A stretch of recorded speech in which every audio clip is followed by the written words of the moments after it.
आदाब। India news nation में आपका स्वागत है। अब्दुल कयूम अंसारी फाउंडेशन के जानिब से दानिश्वरों की एक खुसूसी बैठक हुई। इस प्रोग्राम के रूह रवां अब्दुल कयूम अंसारी फाउंडेशन के सदर जनाब अब्दुल्ला अंसारी व प्रिंसिपल नसीम अंसारी ने कौम को खिताब किया। बिस्मिल्लाहिर्रहमानिर्रहीम, अस्सलाम वालेकुम। वो माने मेन हम लोगों का जो एजेंडा था कि तालीम को कैसे आम किया जाए और वक़्फ़ के बारे में बातचीत हुई थी। तो इस बारे में बेहतर जो मालूमात और जो कुछ भी मज़ीद जानकारी हमारे अब्दुल कयूम अंसारी फाउंडेशन के जो रोए रवां प्रेसिडेंट सदर मोहम्मद अब्दुल्ला अंसारी साहब से मैं गुजारिश कर रहा हूँ कि इस बारे में मज़ीद तफसीलात से बयान करें। अस्सलाम वालेकुम। हमारे सामीन जो मेरी बात सुन रहे हैं, आपसे एक अपील दर्दमाना अपील और गुजारिश है कि हम अब्दुल कयूम अंसारी फाउंडेशन के जानिब से तमाम मेंबरान मौजूदा हालात, हिंदुस्तान के अंदर जो मौजूदा हालात हैं और इन हालात से हम मुसलमान जिस तरह से जूझ रहे हैं, उसके ऊपर तबादला ख्याल के लिए अब्दुल कयूम अंसारी फेडरेशन के तमाम मेंबरान इकट्ठा होकर करके उस पर तबादला ख्याल किया और बहुत से तजावीज़ पास हम लोगों ने किया, जिसमें दो तो बहुत अहम है जो इस वक्त मौजूद बहस है। नंबर एक कि अभी हायर सेकेंडरी और माध्यमिक का इम्तहान 10 तारीख से शुरू हो रहा है। हम देखा अक्सर हमारे मोहल्ले में, खास करके मुस्लिम मोहल्लों में, इस बात का बिल्कुल ख्याल नहीं रखा जाता कि हमारा ही भाई या हमारा ही बेटा या हमारे ही कौम का एक बच्चा इम्तहान की तैयारी कर रहा है और हम खौफ व खतर या बेपरवाह होकर के मोहल्ला में टूर्नामेंट करते हैं। अक्सर देखा गया क्रिकेट टूर्नामेंट, फुटबॉल टूर्नामेंट, रात को माइकिंग किया जाता है, रात भर जो है ये गोल हुआ, ये छक्का मारा, इस तरह से आवाज़ें होती रहती हैं, जिससे जो बच्चा माध्यमिक का या इम्तहान देने के लिए जो तैयारी कर रहा है उसको डिस्टर्ब होता है, उसको परेशानी होती है। परेशानी तो यह है कि अगर कोई रात को पढ़ना चाहता है तो उसको पढ़ने में दुश्वारी होती है। कोई यह है कि पढ़ लिया है तो सुकून की नींद सोए, तो ये आवाज़ की वजह से उसको सुकून की नींद भी नहीं मुयस्सर होता। तो आप तमाम हजरा जो हमारी बात सुन रहे हैं, आप से अपील है और हमारी बात दूसरे लोगों तक भी पहुंचाएं कि जब तक हमारे मुल्क में, खासकर मगरबी बंगाल में माध्यमिक का इम्तहान चल रहा है या हायर सेकेंडरी का, तब तक इस तरह के कोई फजूलियात प्रोग्राम न रखे, किसी तरह का ऐसा जो है प्रोग्राम नहीं रखे जिससे हमारे बच्चों को इम्तहान की तैयारी में दुश्वारी हो, क्योंकि ये हमारा बच्चा आने वाला हमारा ही मुस्तकबिल है।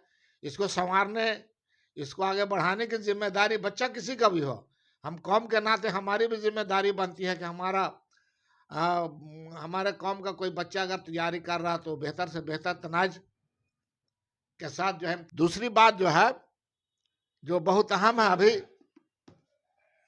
वक्त तरमीमी बिल जिस तरह से कमीशन बना करके जेपीसी उसको लटकाया गया, ये दिखावे के लिए, खास करके हम मुसलमान जो इसके लिए बहुत ही ज़बरदस्त तरीके पर मुखालफत कर रहे थे, हमको दिलासा देने के लिए एक जेपीसी बना दिया गया और उसके लिए हुक्मरान तबका के कुछ लोग थे और कुछ अपोजिशन से भी लोगों को लिया गया। हैरत अंगेज बात है और तज्जुब की बात है कि अपोजिशन के तरफ से 44 तरमीमियात उसमें पेश किए गए। जो अमेंडमेंट बिल आया है उसमें 44 तरह का अमेंडमेंट जो है उनके पास रखा गया। कमीशन का जो चेयरमैन है अंबिका पाल, उनके पास, लेकिन हैरत अंगेज बात है कि एक तजवीज़ को उन्होंने मंजूर नहीं किया, बल्कि अपनी मर्जी के मुताबिक अपने तरफ से कुछ जो है थोड़ा रद्दो बदल करके उसको जो है जेपीसी वाले जो है रिपोर्ट को जो है स्पीकर के हवाले कर दिए। भाइयों, हम ये सोच रहे हैं कि जो होना है तो होगा ही, जो होना है तो होगा, ये तो कोई शक इसमें नहीं। लेकिन आज अगर हम इसकी मुखालफत नहीं करते हैं, क्यों मुखालफत करें? ये अमेंडमेंट बिल इतना खतरनाक है कि हम मुसलमानों के सरों पर लटकती हुई तलवार है ये। आने वाला दिन में ये घर तो मेरे ही सर पर गिरेगा, और मेरे सर पर ये तलवार गिरने से हम ही जख्मी होंगे।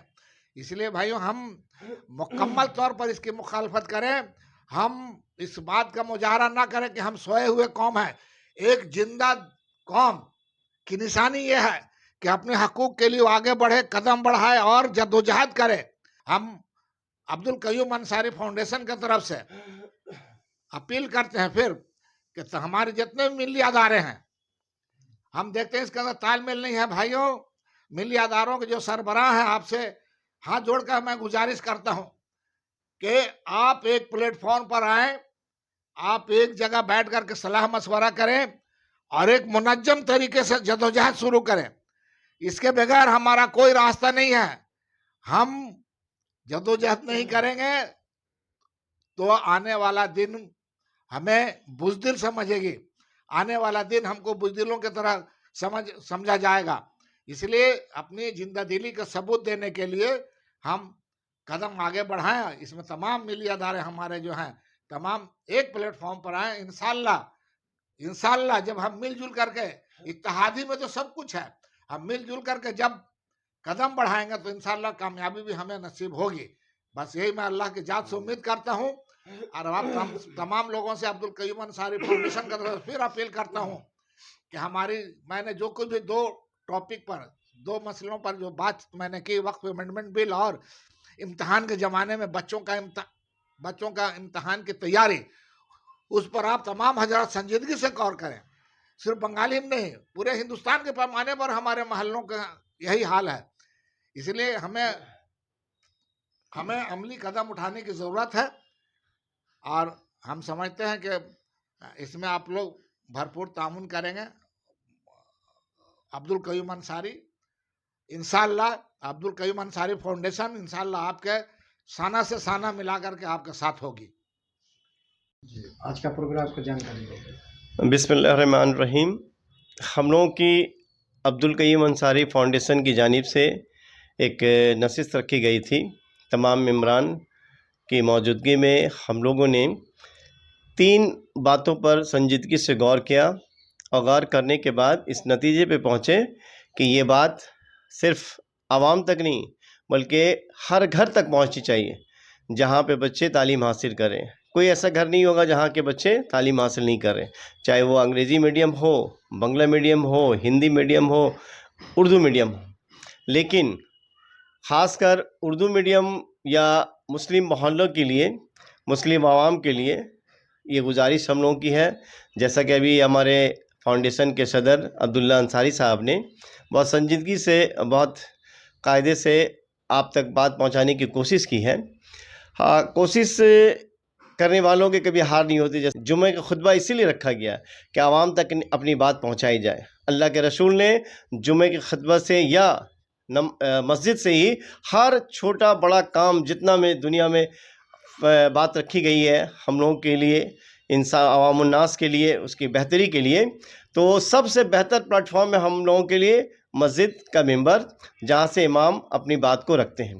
तो आवाम के साथ साथ अवामुन्नास के जो इर्द गिर्द रहने वाले, मस्जिद के करीब रहने वाले तमाम लोग जमा होते हैं जुम्मे की नमाज में।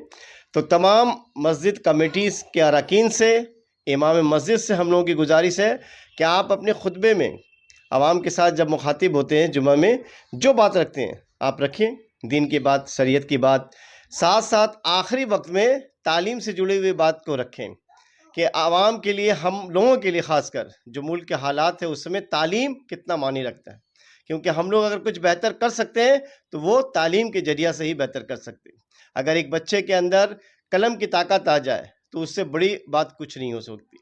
तो बच्चा जब कामयाब होगा तो वो बच्चा अपने घर वालों के लिए, अपने असातिज़ा के लिए, स्कूल के लिए और समाज के लिए वो बेहतर साबित होगा। फिज़िकली जाकर के इमाम से या मस्जिद अरकान कमेटी से हम लोग मिलें। तो पहला ये है कि हम लोग मीडिया के ज़रिया आवाम तक अपनी बात को रखना चाहते हैं। सिर्फ यहाँ नहीं, कलकत्ता नहीं या मगरबी बंगाल नहीं, पूरे हिंदुस्तान में ये बात हर घर तक पहुँचनी चाहिए, हर समाज के लोगों तक पहुँचनी चाहिए कि आज के हालात में, मुल्क के जो हालात हैं उसमें हम लोगों को तालीम किस तरह हासिल करनी चाहिए। तालीम से रोकने के लिए बहुत सारा हरबा इस्तेमाल किया गया है।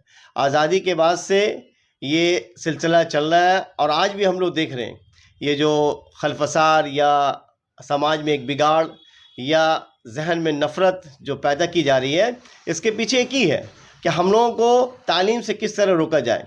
लेकिन तमाम कोशिशें बेकार होने के बाद आज हम लोग फिर भी अल्लाह का शुक्र है कि तालीम के पीछे हम लोग भाग रहे हैं। ये तालीम हासिल करने के लिए जद्दोजहद कर रहे हैं, अपने बच्चों को बेहतर तालीम देने की कोशिश कर रहे हैं। इसमें रुकावट हम लोग खुद अपने लिए बन रहे हैं। जैसा कि अक्सर देखा जा रहा है, मुस्लिम मोहल्लों में पार्क है, गली कूचे में खेल देखिएगा, रात का 10-11 बजे तक बच्चे खेल रहे हैं, उसको मना करने वाला कोई नहीं है। ना वो समाज के लोग हैं, ना वो समाज के कोई इदारा है, समाजी इदारा या क्लब, कोई को फिक्र नहीं है इसकी। तो हम लोगों ने मीटिंग में ये तय किया कि ये बात को लोगों तक पहुंचानी चाहिए कि आप अपने बच्चों को इस छोटे छोटे खुराफात, छोटे छोटे मुश्किलात से निकालने की कोशिश करें। सबसे पहले क्लब वाले हैं वो कोशिश करें, मस्जिद कमेटी के अरकान हैं वो कोशिश करें, और इमाम मस्जिद है, ये लोग अगर थोड़ी सी कोशिश करें तो हम लोग इस पर काबू पा सकते हैं। काबू किस तरह पाएंगे कि आवाम तक अपनी बात को पहुंचाएं कि ये इम्तहान का जो ज़माना है जनवरी से लेकर अप्रैल तक, इस 4 महीने में किसी तरह कोई फुटबॉल टूर्नामेंट, क्रिकेट टूर्नामेंट से बाज रखें। शादी ब्याह के मौके पे अपनी बिल्डिंग को आप सजाएं, लाइट से पूरा रोशनी करें, रोशनास कर, कोई ये नहीं, लेकिन माइक से कम परहेज़ करें। माइक से आप अपने करीब के या अपने समाज में रहने वालों को किस तरह तकलीफ दे रहे हैं इसका आपको एहसास नहीं है। बच्चे जो तालीम हासिल कर रहे हैं, वो पढ़ाई कर रहे हैं, रात में उनको डिस्टर्ब हो रहा। अगर पढ़ाई रात का 11-12 बजे तक कर लिए तो सोएंगे, वो सोने के लिए 12 बजे तक सोने जा रहे हैं तो सुबह तक उसको नींद चाहिए, 4 बजे तक माइक बज रहा है। तो इन सब बातों के लिए हम लोग आज ये मीटिंग की थे और ये पैगाम आप तक पहुँचा रहे हैं तमाम लोगों से। ये कोई एक ख़ास आदमी का काम नहीं है, ये एक कमेटी का काम नहीं है, हर घर के लोग ये कोशिश करें कि ऐसे मौके पे बच्चों की तालीम में कोई रुकावट जैसा ना बने। ये क्रिकेट टूर्नामेंट, फुटबॉल टूर्नामेंट या कोई समाजी प्रोग्राम या कोई किसी भी तरह का जो चौराहे पे माइक लगा करके, स्टेज सजा करके आप रात का 3 बजे 4 बजे तक माइक बजा रहे हैं, ये ना होनी चाहिए। इससे कम से कम परहेज़ करें। अगर कोई अच्छा प्रोग्राम हो रहा, दीनी प्रोग्राम मस्जिद में है, मस्जिद में करें लोग। और रात तो सोने के लिए बनाया गया, या इबादत करें या सोए, तो ये माइक बजा करके दूसरों को तकलीफ देना अच्छी बात नहीं। तो हम लोगों की ये कोशिश है, हम लोगों की ये अपील है, गुजारिश है।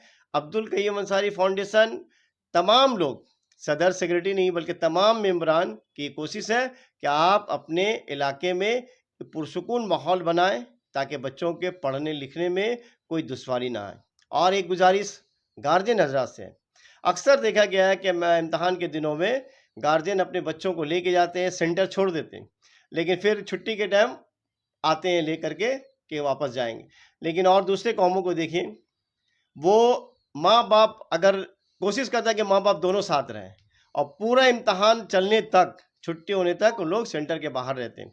तो आपसे गुजारिश है कि आप अपने बच्चों को साथ लेकर जाएं।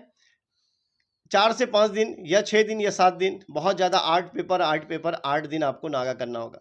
कुर्बानी दीजिए, अपने बच्चों को साथ लेकर जाएं, सेंटर हॉल के बाहर इंतज़ार करें ताकि बच्चे को भी इम्तहानगाह में लगे कि मेरे पीछे मेरे माँ बाप या गार्जियन मेरे पीछे खड़े हैं। अगर कुछ होगा ज़रूरत तो हम उनको बुला सकते हैं, क्योंकि जहन में अगर ये बैठ गया कि वालिद साहब या अम्मा चले गई है घर, तो वो बुलाएगा किसको। तो ऐसे मौके पर कम से कम आप सेंटर हॉल के बाहर रहे, बच्चों को बोलिए कि बच्चे हम एकदम इम्तहान तक ख़त्म होने तक हम बाहर हैं, जब छुट्टी होगी तुमको साथ लेके जाएंगे। तो ऐसे मौके पे बच्चों को हौसला बढ़ाइए और उनके साथ भरपूर ताउन करें और एक जश्न की तरह उसको ले कि हाँ बच्चा मेरा इम्तहान दे रहा है, किस चीज़ का, माध्यमिक का, ICSE या CBSE बोर्ड का या हाई सेकेंडरी का। कि ऐसे मौके पे हम बच्चों को भरपूर साथ दें जो बन सके खिलाएंगे पिलाएंगे, सब कुछ उनको तोहफा तहफ देंगे, लेकिन उसके पीछे खड़े रहने का एक ख़ास मकसद होगा। अभी गुज़िश्ता साल मोमिन हाई स्कूल उर्दू मीडियम, वहाँ के बच्चे, उर्दू मीडियम के बच्चे अंग्रेजी में 100 में 100 नंबर लाए। कैसे लाए? जाहिर सी बात है उनके माँ बाप की कुर्बानी है, उनका साथ है। जहाँ पढ़ रहे हैं स्कूल के असातिज़ा का, कोचिंग के उस्ताज़ा का। इंग्लिश मीडियम सैफ़ी हॉल, वहाँ के 3 बच्ची जो है इंग्लिश मीडियम होने के बावजूद उर्दू मीडियम में 99% नंबर लाए। कैसे लाए? जाहिर सी बात है उनके वालिदैन का उनका साथ, समाज में जहाँ रह रहे हैं उनका साथ है। तो इस तरह से हम लोग कोशिश करें कि अपने बच्चों को भरपूर ताउन करें कि तालीमी मैदान में बच्चे जितना ज़्यादा आगे जाएंगे, तालीम का माहौल बेहतर बनेगा, तालीमी मैदान में बच्चे कामयाब होंगे, मुल्क का हालात बेहतर होगा। मुल्क में जो कुछ खलफसार चल रहा है ये तालीम की कमी की वजह से, या तालीमी मैदान में हम लोग पिछड़े होने की वजह से। तो इसको हम लोग को बेहतर बनाने के लिए, मुल्क के हालात को बेहतर बनाने के लिए अपने बच्चों के तालीम के मैदान में आगे ले जाना होगा। और आखिरी बात कि अमेंडमेंट बिल जो आया है उसके पीछे जो मंशा है जिसका भी हो, और बीजेपी गवर्नमेंट का हो या और कई लोगों का हो, लेकिन हम लोगों को एकदम मिल करके इसके मुखालफत में काम करना है। हर तरह से हम लोग सब तमाम, चाहे वो ऑल इंडिया बेसिस पे हो, सूबाई, मरकजी, रियासती, सब इदारे जो है मिल करके बैठें, इस पे गौर फिक्र करें और मिलजुल करके काम करके इसके मुखालफत में हम लोग लड़ें। तब जा करके अल्लाह ताला इसमें कामयाबी देगा, क्योंकि हम लोग बिखरे हुए हैं, जिसका नतीजा है कि हम लोग पीटे जा रहे हैं। जिस दिन एक हो जाएंगे नतीजा उसके बरक्स होगा इंशाअल्लाह। बहुत बहुत शुक्रिया।